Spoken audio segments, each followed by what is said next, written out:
हिमाचल प्रदेश की पवित्र मणिमहेश यात्रा से जुड़ी एक ऐसी अहम खबर है जो आस्था और आपदा के बीच की कहानी को बयां करती है। चंबा की ऊंची वादियों में बसी मणिमहेश यात्रा जो हर साल लाखों श्रद्धालुओं के लिए रूहानी सुकून का सबब बनती है, इस बार कुदरत के कहर का शिकार हो गई है।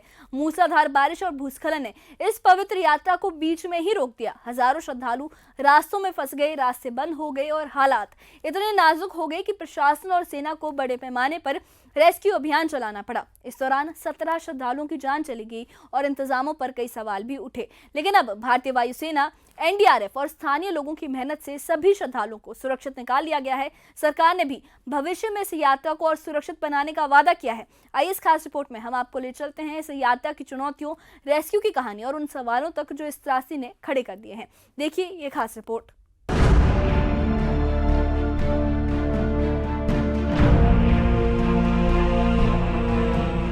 हिमाचल प्रदेश के चंबा में विश्व प्रसिद्ध मणिमहेश यात्रा इस बार प्रशासन के लिए बड़ी चुनौती साबित हुई।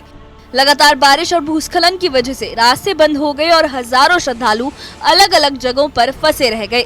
हालांकि हेलीकॉप्टर और सड़क मार्ग से चलाए गए अभियान के बाद अब सभी श्रद्धालुओं को सुरक्षित निकाल लिया गया है। रेस्क्यू अभियान में भारतीय वायुसेना के चिनूक और Mi-17 हेलीकॉप्टर्स का इस्तेमाल किया गया। चिनूक हेलीकॉप्टर ने एक ही दिन में 524 श्रद्धालुओं और 3 शवों को चंबा पहुंचाया, जबकि Mi-17 हेलीकॉप्टर ने 64 यात्रियों और 2 शवों को सुरक्षित निकाला। अब तक 8,300 से ज्यादा श्रद्धालुओं को उनके गंतव्य तक भेजा जा चुका है। हालांकि इस यात्रा के दौरान 17 श्रद्धालुओं की मौत की पुष्टि भी हुई है। इनमें से ज्यादातर मौतें हाई एल्टीट्यूड सिकनेस और ठंड की वजह से हुई। इसी बीच अफवाहों ने हालात को और उलझा दिया। कहीं कहा गया कि हजारों लोग फंसे हैं, तो कहीं मौत का आंकड़ा 2-4 हजार तक बताया गया। इन सभी खबरों को सरकार ने पूरी तरह से खारिज कर दिया।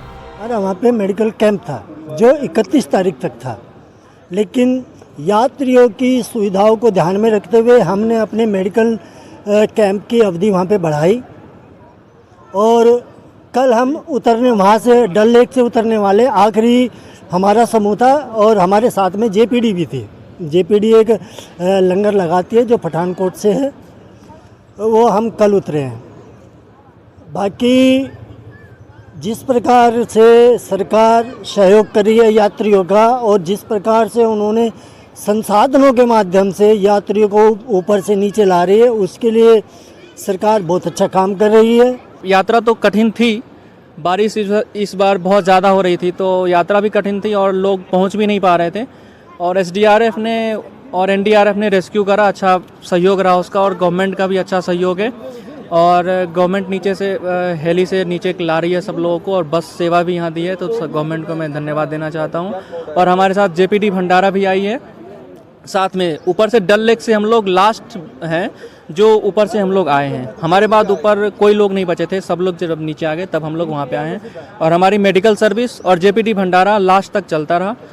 मैं जेपीडी भंडारे को भी तहे दिल से धन्यवाद देता हूँ, हम अपने सिग्मा हेल्थ केयर के भी। इन्होंने कुल मिलाकर आज 4 सॉर्टीज़ करी, जिसमें 2 मॉर्टल रिमेन्स जो अभी भी हमारे पास भरमौर में थे उनको यहाँ पे लाया गया। उसके अलावा 64 जो और लोग थे जो कि कल नहीं निकाल पाए थे हम लोग, उनको भी आज यहाँ पे लेकर आया। मैं हिमाचल सरकार का इस चीज़ के लिए बहुत बहुत धन्यवाद करता हूँ कि उन्होंने कल पूरे दिन हमारे पास 2 चॉपर्स अवेलेबल रहे और आज भी हमारी रिक्वायरमेंट के हिसाब से हमारे पास एयरफोर्स के माध्यम से हेलीकॉप्टर प्रोवाइड किया गया। एंड इसी के साथ अब जो रिपोर्ट भरमौर से आई है कि कोई भी बाहरी श्रद्धालु हमारे पास वहाँ पे अवेलेबल नहीं है। मैं एक ये भी आपके चैनल के माध्यम से ही लोगों से निवेदन करना चाहूँगा कि अगर किसी का भी कोई साथी संगी जो गया था वहाँ पे जिससे अभी तक आपका संपर्क नहीं हो पाया, तो वो सूचना आप कृपया जो ज़िला की हेल्पलाइन है 9816 98166 उस पर प्रोवाइड करें। राजस्व मंत्री जगत सिंह नेगी ने भी माना कि इस बार कई जगह व्यवस्थाओं की कमी रही।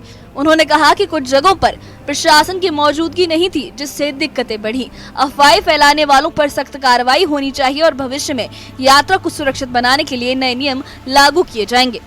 तो यात्राओं में बहुत सारे जो हमें करने चाहिए सुरक्षित के लिए भी, सुगम करने के लिए, उसके ऊपर हमें दोबारा से सोचना पड़ेगा।